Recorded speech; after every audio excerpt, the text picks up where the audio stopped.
महाराष्ट्र के रायगढ़ में संदिग्ध बोट मिलने से हड़कंप मच गया। बोट से 3 AK-47 राइफल समेत कई हथियार मिले। रायगढ़ और आसपास के इलाकों में हाई अलर्ट है। एटीएस की टीम जांच कर रही है बोट की।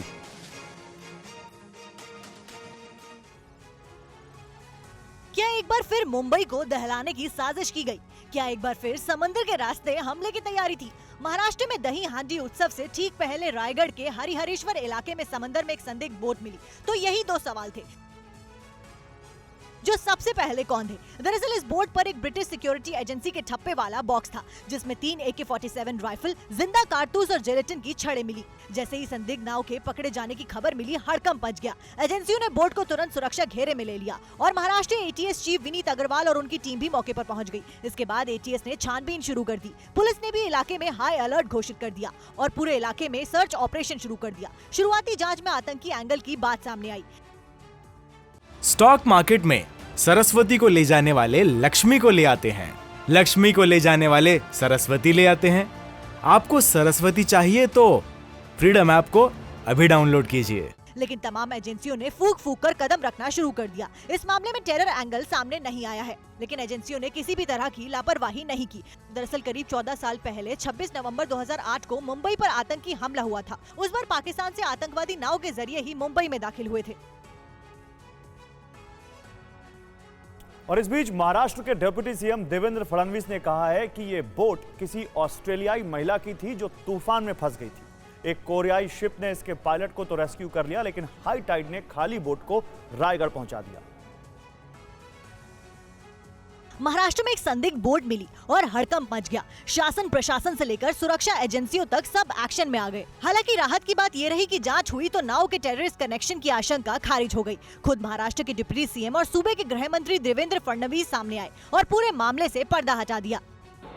जिस बोट पर 3 AK राइफल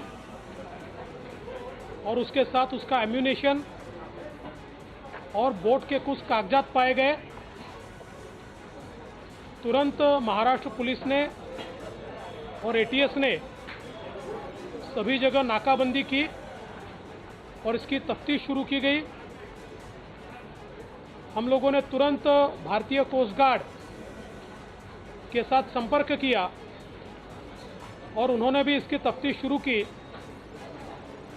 तफ्तीश में यह ध्यान में आया है कि इस बोट का नाम लेडी हान है।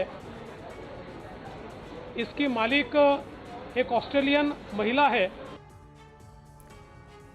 रायगढ़ बोट मामले में भले ही अभी तक टेरर एंगल सामने नहीं आया है, लेकिन एटीएस की टीम मामले की जांच कर रही है। पुलिस और सुरक्षा एजेंसियां पूरी तरह से सतर्क हैं। क्या है महाराष्ट्र के रायगढ़ में मिली संदिग्ध बोट का रहस्य? रायगढ़ में मिली संदिग्ध बोट पर हथियारों का राज क्या है? शुरुआती जांच के आधार पर महाराष्ट्र सरकार ने बोट के टेरर एंगल से इनकार भले ही कर दिया हो, लेकिन मामले की आतंकी एंगल से जांच जारी है। सतर्कता बरती जा रही है। महाराष्ट्र के डिप्टी सीएम देवेंद्र फडणवीस के मुताबिक ऑस्ट्रेलियाई महिला की ये बोट मस्कट से यूरोप जा रही थी, लेकिन हाई टाइड के चलते हादसे का शिकार हो गई। एक कोरियाई जहाज ने इसके पायलट को तो रेस्क्यू कर लिया, लेकिन बोट समुद्र में भटकती हुई रायगढ़ के तट तक जा पहुंची। लेकिन सवाल ये है कि क्या ये बोट भारतीय जल क्षेत्र में हादसे का शिकार हुई? अगर ऐसा हुआ तो भारतीय कोस्ट गार्ड को खबर क्यों नहीं हुई? सवाल ये भी है कि क्या इस बोट पर सिर्फ एक पायलट सवार था? अगर पायलट के अलावा कुछ और लोग भी थे तो वो कहां हैं?